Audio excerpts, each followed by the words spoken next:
Hi, and welcome to COMM425, Computer-Mediated Communication, sponsored by the Communication Studies Department at West Virginia University. I am going to be your instructor for this summer term. My name is Dr. Elizabeth Cohen, and I am an assistant professor in the Communication Studies Department. I study anything and all things media. I really do have kind of a broad interest, but computer-mediated communication is just one of them. One of the things I wanted to sort of say from the get-go, in case you don't know what computer-mediated communication is, it can have anything to do with any sort of computer related communication. I would prefer the term social media. We can't really change it in the books right now, but I think a really good way to look at what this class is it's all about the psychology of social media. So socially speaking, right, how are we psychologically oriented to respond in environments that happen through technology, whether that's your cell phone or whether that's like a chat room or social network sites or even virtual reality, which we'll talk about towards the end of the semester. All of those things sort of fall under this larger rubric of CMC, computer-mediated communication. But again, I think social media is an even better way to refer to all that, because really that's what it is, right? It's not media that you just sit and watch. It's actually media that you're social with, media that you interact with other people for. So that's what we're going to be focusing on. What I want to do for this first little video, first of a couple actually, but this time I really just want to go over your syllabus and sort of walk you through it. Since we can't meet in person, this is the best we can do. But how appropriate is it, right, that we're actually doing computer-mediated communication for the class, I guess. Okay, so you can find, if you haven't been already, log on to eCampus. You need to log on to eCampus using your WVU ID and password and all that stuff that you set up. If you haven't set it up, or if you don't know how, you're going to need to contact OIT. Ironically, the it's like if you can't get the syllabus, it's going to be a problem. I actually have their contact information in the syllabus, but if you have any issues with that, I want you to email me, okay? And my email, kind of easy to remember, if you can remember my name, it's elizabeth.cohen, C-O-H-E-N, at mail.wvu.edu, okay? As soon as you get the syllabus, you can read the description of this course for yourself. I gave you a very, very, very general overview, but right up here it goes into more specifics about the topics that we're going to be going into. And then these are some course objectives, which, you know, I got to be honest, when I was in school, I never read the course objectives. And I can understand why. It's kind of like, well, I have to take the class anyway, whatever, the objectives. But this is the type of thing that you might want to refer back to at the end of the semester when we're doing final exam stuff, because I actually try to gear the exam to meet the course objectives. So it could be helpful. Okay, but the moment you've all been waiting for. What do we need to do as far as policies and what types of things you need to have? And I just realized, hold on one second. Course materials. Here we go. Okay, so I guess the good news is most of the things for this class that you need are going to be provided for you. So as soon as you're registered, you should have access to eCampus, which is where most of the stuff we do in this class happens. And all of the readings, and I do assign some media clips too, those will also be on eCampus for you. There's one exception though, which is that I want you to get a book. This isn't a book that we use throughout the semester. We're only going to use it for the last 2 weeks, so you have a month to get it. You should be able to find it really easily on Amazon. It's actually a book that is a pop press book. It's not like a text. It's not meant to be a textbook. So it's called Infinite Reality, The Hidden Blueprint of Our Virtual Lives. Okay, and the information's on the syllabus for you to find that, but the bookstore should have it, or again, you can probably find it on Amazon if you want it used. We are not also going to be reading the entire book.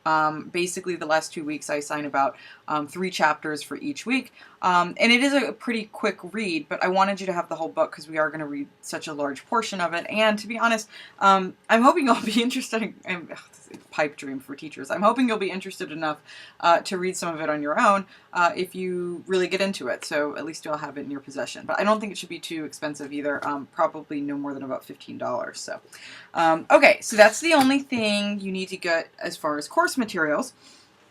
And just make sure, though, that when you do log in to do things for this class, you have access to things like a PDF viewer, because a lot of the articles that I'm assigning for reading are going to be PDFs. You want to make sure you have like a Flash player. I guess if you're watching this, it's a great sign. You're going to need to be able to watch YouTube videos and things like that, but there's not really specific requirements for your computer either. Just make sure that you have regular internet access, otherwise this would be a very difficult class for you to take. Okay. So the pace of this course. One of the really great things about an online course is that I really like to run online courses with a very strict routine where everything is the same each week. I do that because I think it'll make your job easy if you just know what to expect. Every week you're going to have a quiz, for instance. Every week you're going to have a discussion board, right? That way you can log in and you can know exactly what you need to take care of for each week, and you can complete it at your own pace. The other cool thing is that since everything's online, some of the stuff you don't have to wait to do. You can kind of do it whenever you want to do it. There are deadlines, so basically there are certain things each week that you're going to have to complete by the deadline, and that deadline is usually Sundays at 11:59 p.m. So basically, as soon as the clock strikes 12 on Monday, a deadline has passed. But that doesn't necessarily mean that you couldn't, for instance, complete a bunch of assignments that aren't due for a couple of weeks and just get a lot of stuff off your plate. I'll talk a little bit more about whether I think that's a good strategy or not. But this class is asynchronous, which means that we don't meet in real time. It's all up to you to kind of do everything in the class at more or less your own pace, so long as you're keeping up with weekly assignments. I would say that when I taught this class last summer, and I taught it twice last summer, so this is the third or fourth time I'm teaching it, because I'm teaching it twice this summer. Little secret, if you're watching this later in the semester, you know, maybe you're the fourth time or maybe you're the third time. But I think one of the biggest challenges is not necessarily the difficulty of the material. It's really about keeping up. It's hard to remember, for instance, to check eCampus once a day, which I can understand, which is why you have to really get into that routine at the beginning. But I find that the biggest challenge that people have had with this class and some other online classes that I've taught has often been just remembering to do the assignments and remembering to keep up. So get into that routine early. If you're checking eCampus at least 24 hours a day, reminders will come up. For instance, we'll have weekly quizzes, and they'll come up for that. But also make yourself notes. And if you can, try to do everything at the same time each week. So again, it just becomes sort of second nature to you. If you want to contact me, email is the best way to do it. I'm going to be traveling this summer here and there. It's not like I'm going to have standard office hours. But having said that, it's really easy for me to make office hours for you. Digital office hours too. I'm very happy to meet on Skype or FaceTime or whatever's easy, because sometimes it really does make a difference to talk to somebody in person. So whatever you need, reach out to me via email. That information's on the syllabus. I would start there, and then we could make an appointment to actually spend a little bit of time talking, you know, face to face in a CMC type of way. Yes. Do wait though. Sometimes I'll be traveling and I won't have great internet access myself, so it might take me about 24 hours to get back to you. I'm actually usually better than that, but I can't promise anything, so just wait a little bit of time. On that note, that's how I'm going to be contacting you too. Most of the communication I do for this class will be through eCampus. There's a possibility we might try to use Facebook a little bit later, but whatever, we'll talk about that on eCampus. If I have announcements each week, and I usually do, I try to check in at least once a week, if not more, I'm going to post that announcement on eCampus. I'm usually not going to blow up your email with announcements, but if I need to reach out to you personally, I will be emailing your Mix account. So I also need you to please be checking that regularly in case I need to get in contact with you for something. Okay, best part, the grades, right? Okay, so you can see here the point distribution for the assignments here. You need to do a syllabus quiz. So you're going to kind of review the material that I'm talking about right now. It'll also help orient you to the way I have your eCampus set up. Make sure you take care of that this week. That's worth 5 points. every week you're also going to have reading quizzes. And the nice thing about reading quizzes is I let you take them twice. So if you don't get everything right the first time, you can go back and retake them and get some feedback on your performance. I think the best way to do your reading quizzes is to make sure you've gone through the readings and you have them with you when you take the quiz so you can look things up. Before you take them, I would also recommend listening to what I call summary lectures that I'm going to post each week. It's going to look a lot like this, although a lot of times I'm outdoors. And I should warn you, some of them are from last summer, so my hair is longer. So it's not like I just got extensions. It's actually the opposite. I cut my hair and now that I have a continuity issue. But I think that only happened with about, I think 3 out of the 6 are going to be old ones, and then I'm doing 3 new ones for you. So I would watch that, I would do your readings, and then I would take the reading quizzes. And then again, if you don't get all the answers right the first time, you can go back and try the reading quiz again. So hopefully you get 100%. The other thing, and again, the reading quizzes are kind of like one of these things where you could, I mean, I don't recommend this necessarily because if you get too ahead, it might make it more difficult for you to keep up with the discussions we're having in class and study for your final exam. But if you wanted to, there's nothing holding you back from doing all of your reading quizzes in one sitting. Okay, I think that would be tough, and again, I don't recommend it, but you should know they're all open right now, so you could just do them. You just have to make sure you complete them by Sunday night on the week that they're due, okay? The other thing that you need to do, though, that you really can't do ahead of time is engage in weekly discussions with me and your other classmates. There's not a huge class, you know, registered right now. It's going to be kind of an intimate setting, which means that there's going to be a little bit more pressure on you to contribute to those discussions, but at the same time, I think they can be a little less formal too, so it's kind of a double-edged sword. I'm going to want you to go on eCampus or Facebook later if we establish that, and we're going to talk about the content. I'll usually post a little discussion starter and some sort of conversation starter to get us talking. That doesn't mean we have to keep talking about it, but here's the key. You need to be smart about it. You can't just like grumble and post memes, although I love memes. If you wanted to post memes and post a substantive comment, that would be awesome. But the other thing is you can't just wait until Sunday afternoon to start participating in the discussion. It's something that I want to happen throughout the week. Not to say that you have to post something every day, but I do want you monitoring it every day, and I do want you to be posting and responding to each other throughout the week. So that's one of the things I'm going to be grading you on. If you want more information about how I'm grading those discussion posts, I have a little, it's not a rubric, but I have a little bit more details about that posted on eCampus, so please check that out. Notice in your point distribution that 60 points of the 200 points available for this class come from the discussions, which is twice as much as the reading quizzes and twice as much as study reports, which I'll tell you in a minute, because I'm really weighting those very heavily. It's just that since we don't meet in person, I don't know what else to do. I mean, we really sort of have to force conversation, and I know it's kind of awkward for various reasons in our Q-reduced online environment, but that's why. So I'm putting a lot of emphasis on that. Okay, study reports. These are reports that you, okay, well, let me back up. One of the other challenge, if one of the challenges of this class, because it's online, is keeping up with the assignments each week and remembering to do them since you're kind of on your own, and I'm not going to be meeting with you twice a week to remind you. The other challenge, so that's one of the challenges. The other challenge, I think, is because this is a 400 level class, so this is kind of like where we expect you to do the most critical thinking and most difficult work. I have assigned original academic studies for you to read. And it's not necessarily, it's not like these are difficult things to read, but they are very different than things that you're used to reading, whether it's textbooks or the types of things that you read for leisure at home. But that's exactly why I'm assigning them. I want you to get familiar with reading original research and critiquing it and understanding how people apply science to study the things that we're talking about. So normally, not every week, there's one week where I don't, but every week I assign 1, sometimes 2 academic studies as part of the reading, and I want you to do some reports on those studies. The study reports really walk you through. They ask you questions like, what were the authors trying to do? What did they predict? What was their method, right? You have to go through the article and dissect all of this. It's not an essay assignment, really. It's more of a worksheet. That worksheet's posted on eCampus.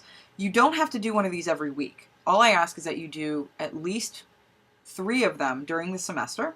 Okay, and you can pick whichever studies you do the study reports on. The only caveat is that once we've finished a week where we reviewed a study, you can't do your study report on that study. So in other words, there's kind of deadlines for the study reports in that you're not allowed to do a study report for a topic that we've already covered.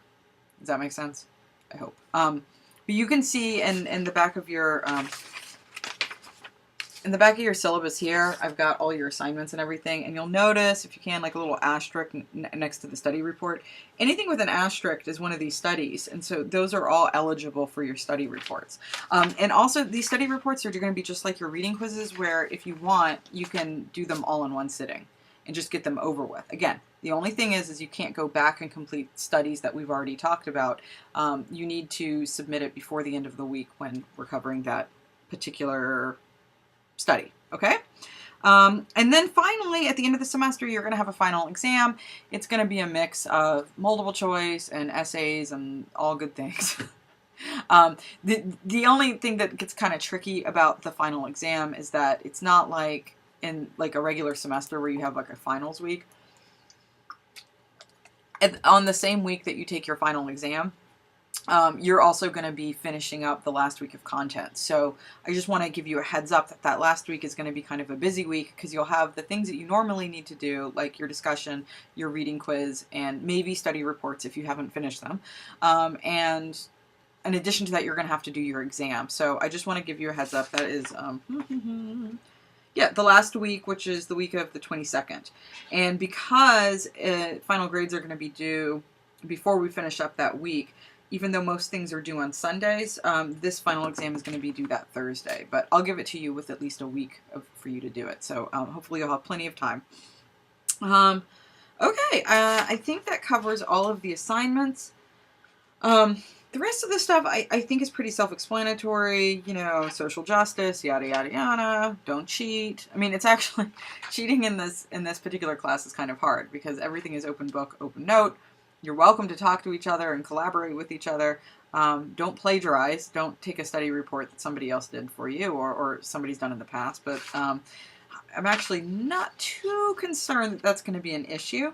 And yeah, I think that pretty much covers it. The only other thing I want to point out is this is a pretty comprehensive schedule here, but if you want, let's say you're trying to pick what reading you want to do for your study report, or if you want to know, for instance, some of the things instead of readings, we're going to have we're going to have media clips. If you want to know how long a media clip is or whatever, I've made this little reading list with Dr. Cohen's commentary. You can tell I like to talk a lot. I even leave commentary on the syllabus. It's kind of like a reading list. Sometimes you'll notice if you're looking at this online, there's actually like a link to some of the things we're reading. You can use that link if you want. The links are also going to be available if you go on the discussion board. I'm sorry, not discussion board. If you go to eCampus and you click on the course content, I have it organized by week so you can find all the readings you need. I will say, I should have said this earlier, you know, this is a summer class, so you know, I feel guilty about it, but there's nothing else we can do. Each week you do have more readings than I would assign in a normal class. Like, let's see, the first week here, you've got, oh, my bad. First week isn't so bad, but you've got, you have to read a chapter and you have to read a study, which is like 2 readings. Actually, that's not so bad. Okay, first week's, that's pretty much what I would assign during the regular semester. But if you look at like week 6, there are, one of them is only 1 page. There's an article and 2 different studies, right? And the reason for that is because I am trying to sort of jam-pack an entire semester into one short 6-week course. And so I apologize for that, but the only reason I bring it up is because I want you to make sure that you give yourself enough time to go through these readings at your leisure. But yeah, okay, I think that covers it. I really can't emphasize enough that I hope you will feel free to get in touch with me over the next 6 weeks, and I'm really looking forward to being in touch with you guys on the discussion board. I can tell you the first thing you're going to need to do after you finish your syllabus quiz is go ahead and introduce yourself to me on the discussion board. I'll leave my own introduction and with a bunch of pictures of me with longer hair, so you can go ahead and get used to that shock. But I'm looking forward to this, and I hope that you have a good time. Wow, that was pretty unremarkable. Here, I'll leave you something more remarkable. Have you ever seen this? This is a Brett Kern dinosaur. It looks like it's an inflatable dinosaur, right? Look, it's got the little thing here. Yeah. It's actually not. Do you hear that? It's a ceramic inflatable dinosaur, and it's one of my prized possessions. So, we hope you have an excellent time this semester. Thank you very much.